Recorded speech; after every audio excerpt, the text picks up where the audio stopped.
Bonjour à tous, j'espère que vous allez bien. Aujourd'hui on se retrouve pour l'analyse numéro 57 consacrée à Backlash 2016. Avant de commencer cette analyse, j'aimerais juste quand même vous avertir que la série Over the Results va continuer, mais va être remis à neuf. Donc il y aura beaucoup de choses qui vont être nouvelles dans cette série. Vous le voyez maintenant au niveau du design de la vidéo qui est totalement différent que ce que je faisais d'habitude. Vous me voyez moi aussi sur un format maintenant non plus paysage mais portrait. Il faut savoir que je vais m'acheter un fond vert, donc tout ce que vous verrez là derrière moi, vous ne le verrez plus dès que j'aurai acheté mon fond vert. Il y aura également une nouvelle miniature, un nouveau logo. Vous entendez d'ailleurs une nouvelle musique maintenant et donc spécialisée pour Over the Results. Enfin, il y aura plein de nouvelles choses qui vont arriver, une nouvelle intro également. Ça arrivera sur le long terme, donc ça va prendre du temps pour que la nouvelle version soit là, mais ça va arriver, donc ne vous inquiétez pas. Voilà, donc on va commencer cette analyse de Backlash 2016. Déjà, avant de faire match par match, j'aimerais quand même dire que globalement, je suis surpris en bien de ce pay-per-view. J'avais souvenir d'un dernier No Way Out, donc No Way Out 2007, c'était pas le dernier, pardon. Donc le No Way Out 2007 était très mauvais et c'était justement le dernier pay-per-view propre à un des deux rosters, donc j'avais vraiment peur pour celui-là et pour les prochains. Pour le moment, on commence très bien avec ce Backlash, donc pour moi, ça me fait très plaisir. Et encore mettre une chose en avant, c'est le fait qu'il n'y ait que 6 matchs pour un peu plus de 2h30. C'est vrai qu'on a moins de matchs, mais plus de temps par match, donc ça aide grandement à la bonne note que j'ai attribuée à ce pay-per-view. Voilà, premier match, un 6-pack challenge elimination match, donc opposant Carmella à Nikki Bella, à Alexa Bliss, à Natalya, à Becky Lynch et à Naomi pour le titre, tout nouveau titre féminin de SmackDown. Donc déjà j'ai marqué quel match, déjà pour un opener, je m'attendais plutôt au match Usos contre Brus pour pouvoir enchaîner après avec la finale.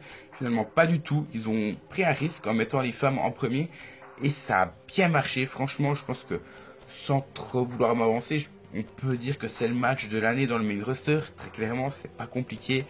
Je mets les matchs qu'on a eu avec Bayley à NXT et Sasha Banks plutôt en parenthèse. Mais franchement, ça fait vraiment plaisir à voir pour moi.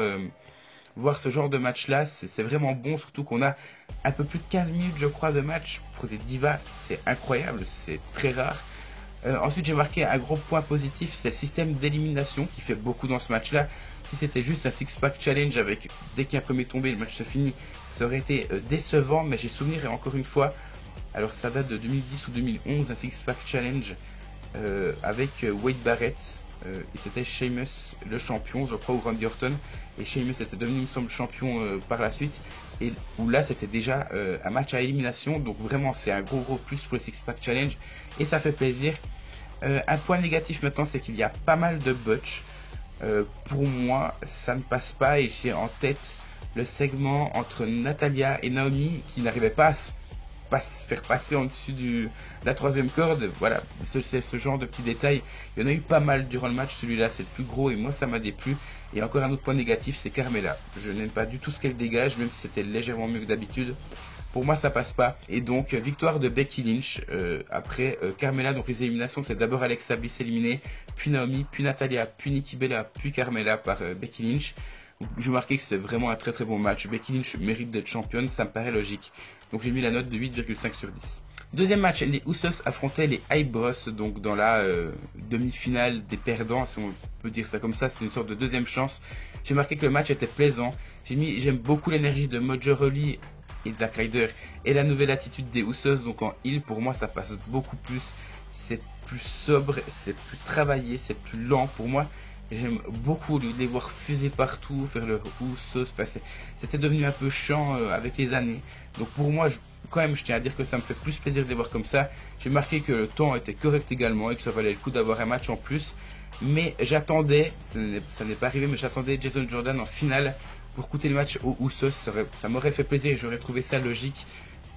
Chad Gable est blessé, ok. Mais Jason Jordan peut très bien intervenir pour se venger quand même. Enfin bref, j'ai quand même mis la note de 7 sur 10. Troisième match, le Miz défendait son titre intercontinental contre Dolph Ziggler. Alors là, j'ai marqué, qui aurait pu penser qu'un jour, en 2016, j'aurais pu dire que oui, Miz Ziggler est bon alors qu'on l'a déjà vu au moins 200 fois. Non, sérieusement, j'exagère, mais il est très bon. Et pour moi, alors j'ai pas non plus énormément de souvenirs des anciens Miz Ziggler, mais je sais qu'ils étaient un peu chiants à voir, tellement ça durait à chaque fois leur rivalité. Pour moi, là, j'ai mis clairement le meilleur. Le match est hyper intéressant parce qu'on a deux styles de catch totalement différents. On a un Ziggler qui est hyper rapide dans ses moments de domination et un Miz qui est hyper lent, mais hyper psychologique quand même, donc j'ai adoré. C'est pas ouf, hein, mais j'ai vraiment adoré, ça m'a vraiment plu. Parce qu'on est vraiment opposé à, enfin, on est exposé à deux oppositions de catch qui sont totalement différents et tout dépend en fait de la phase de domination et le match peut totalement changer. Ça peut être plus du tout le même match. Donc du coup, le match a duré longtemps, mais il était très plaisant du début à la fin. Donc pour moi, j'ai vraiment adoré. J'ai marqué le temps est très bon encore une fois. Et j'ai mis en parenthèse encore une fois, mettez toujours 6 matchs au lieu de 10, ça aide beaucoup, on a plus de temps pour des matchs comme ça, qui est devenu du coup très très bon, parce que j'ai mis la note de 9 sur 10, avec la victoire du Miz, avec l'aide de Maryse, qui est un très bon finish. On a vu et revu, mais ça passe toujours autant bien, donc le 9 sur 10 pour moi est totalement justifié. Quatrième match, Bray Wyatt contre Randy Orton, ou plutôt contre Kane, parce qu'on avait vu une petite cinématique plutôt, un petit segment, on va dire ça, en backstage, donc quelques instants avant... on va dire plutôt dans le pay-per-view. Donc en fait on est passé de Bray Wyatt à Randy Orton à Bray Wyatt contre Kane. C'était pas le bon moment pour faire revenir Luke Harper, le faire affronter Bray Wyatt, lui donner un run en solo, puis le titre intercontinental, plus une chance pour le titre poids lourd, enfin pour le titre de la WWE. Peut-être que je vois trop loin, mais ça aurait quand même eu de la gueule, mais on a eu Kane. Voilà. Bref, le match il est correct, hein, je vais pas cracher dessus. C'était un no holds barred match, donc forcément il est correct parce qu'il y a une bonne stipulation. Cependant, ils auraient pu faire mieux. Le match est un petit peu court quand même comparé aux autres matchs de la soirée. Puis j'ai marqué finalement Orton se ramène comme une fleur à la fin du match, porte un RKO sur Bray Wyatt. Kane le relève, lui fait un chokeslam et le termine. Donc ouais, je suis totalement dégoûté de l'utilisation de Bray Wyatt. Pour moi, c'est juste plus du tout possible. On peut plus justifier ça. C'est pas possible. Bray Wyatt ne mérite pas ce traitement de faveur et j'attends vraiment qu'il ait un règne et directement un règne majeur. Je vais en parler plus tard en fait, mais durant cette année, on a Finn Balor, Dean Ambrose, Kevin Owens et AJ Styles du coup, qui sont 4 nouveaux champions majeurs qui ne l'avaient jamais été avant. Bray Wyatt, ça devrait être son année également. Pour lui, il le mérite totalement. Donc ouais, je suis totalement dégoûté. Et pour la note du match, pour moi, c'est le moins bon match de la soirée, mais je l'ai quand même mis en guillemets la moyenne.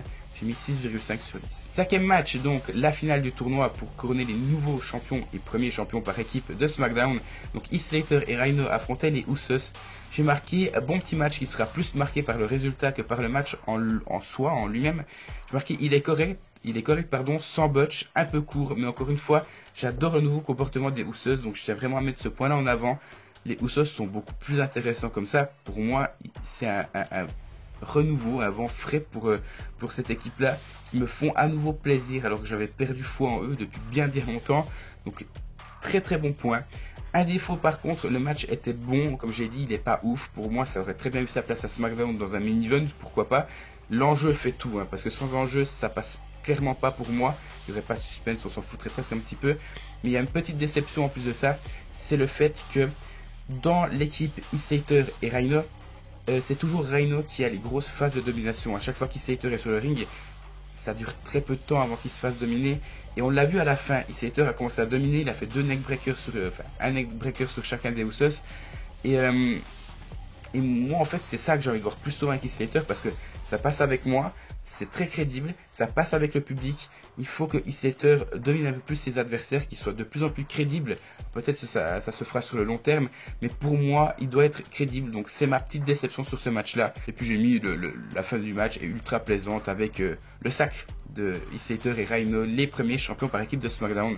Je vous l'ai dit, match pas fou, plus marqué par le résultat. Plusieurs petits bons points quand même, j'en attendais plus, mais j'ai quand même mis la note de 7 sur 10. Et enfin, dernier match, Dean Ambrose défendait son titre de la WWE, son titre mondial de la WWE contre AJ Styles. J'ai marqué que c'était un beau match. Par contre, il y a un gros point négatif pour moi. Oui, un beau match, très bon, hein, je veux dire. On a 15-20 minutes pratiquement de match, si c'est pas plus. Donc oui, enfin un main event correct comparé à celui de SummerSlam. Et pour moi, il y a un truc qui passe plus. Et c'est Dean Ambrose, pas son catch, parce que son catch, vous savez que je suis pas fan, mais c'est pas ça qui me dérange là-dedans, c'est sa gimmick. On veut nous faire croire que le match est fou, que ça fuse dans tous les sens. Alors déjà, c'est pas le plus fou que je connaisse, hein. Je veux dire, le match était assez calme quand même, à part à la fin où le rythme s'est bien intensifié. Mais on veut nous faire croire que le match est fou parce que Dean Ambrose est fou. Pour moi, il y a clairement un problème avec cette gimmick-là, parce que Dean Ambrose déjà n'est pas fou. Dean Ambrose n'est pas très rapide non plus, il l'a prouvé juste à la fin, mais sur la globalité du match, il n'est pas rapide du tout. Enfin, pas plus que d'autres, pas plus que AJ Styles. Et c'est pas, par exemple, en tapant dans les escaliers parce qu'il est énervé, qui va nous faire croire qu'il est fou. Enfin, je veux dire, c'est pas crédible. Et moi, ça me gêne parce que je me dis, imaginez mettre juste, et là, je vais me faire cracher dessus, mais imaginez juste mettre Roman Reigns à la place et on se retrouve nouveau avec un Styles Roman Reigns. C'est beaucoup plus crédible. Voilà, je trouve que Roman Reigns est plus crédible au niveau de sa gimmick qu'à Dean Ambrose. Je préfère à la limite le super-héros que le fou. Alors, il a quoi de fou? Pour moi, il a rien. Et ça s'en ressent dans le main event. Et pour moi, il y a quelque chose de faux. C'est pas un match sincère pour moi. Et c'est ça qui me dérange. Et c'est pour ça que j'ai pas mis un 10, voire même un 9,5 sur 10. C'est que ce match n'est pas sincère. On veut nous faire croire quelque chose qui n'est pas le cas. C'est pas comme juste, par exemple, une gimmick qui est faite, par exemple, Rousseff, moi je soutiens Vladimir Poutine. On sait que c'est faux. On sait que c'est pas sincère. On est d'accord. C'est du jouet. Là, c'est encore différent. C'est une psychologie qui est, à mon sens, détestable. Donc c'est pour ça que j'ai mis la note de 9 sur 10 parce que c'est un très bon match. Mais la gimmick de Dean Ambrose rend la psychologie du match juste à chier. Heureusement qu'au niveau des prises, c'était du très très bon. Je ne l'ai pas précisé assez, mais au niveau des prises, il n'y a quasiment rien à redire, que ce soit du côté de AJ Styles ou du côté de Dean Ambrose. Et puis bon, à la fin, vous l'avez vu, AJ Styles devient le nouveau champion de la WWE. Donc on se retrouve avec Styles, Kevin Owens et Shinsuke Nakamura en tant que champion majeur. Vous voulez quoi de plus, les gars? C'est juste parfait. La WWE a osé. Elle ose depuis un moment et ça fait vraiment du bien. J'adore la WWE en ce moment, ça passe très très bien. Donc pour toutes ces raisons, je mets la note de 9 sur 10 pour ce main event. Voilà, si on additionne toutes les notes et qu'on divise par 6, qui est le nombre de matchs, on tombe sur la note de 7,8 sur 10. Ce qui en fait le 20e sur 59 si on compte pas les 3 pay-per-view que je vous ai déjà tourné. Donc la 20e place, c'est très très bon. Surtout pour un pay-per-view qui n'était pas censé être bon vu qu'il est que pour SmackDown. Je trouve que c'est très très bon. Alors n'hésitez pas à me dire ce que vous aurez mis dans les commentaires. Ce que vous pensez de ce pay-per-view. Est-ce qu'il est bon? Est-ce que il y en a qui ont peut-être râlé parce qu'il a duré 20 minutes de moins que ce qu'il fallait. Mais je pense que les pay-per-view comme ça, on va dire mineurs, mettant propre à un roster, ça devrait durer en 2h et 2h30. Avec peu de matchs et beaucoup de temps d'antenne pour un match. Voilà, pour moi, c'est la solution gagnante pour avoir un bon pay-per-view. Voilà. N'hésitez pas à me mettre tous vos avis en commentaire, que ce soit au niveau du pay-per-view, de ma vidéo, de mes cernes, parce que je suis très très fatigué du nouveau design et de tout ce qui va arriver sur Over the Results, pardon. N'hésitez pas non plus à liker la vidéo si elle vous a plu et à la partager sur les réseaux sociaux si le cœur vous en dit. Et on se retrouve tout bientôt pour la suite de la chaîne.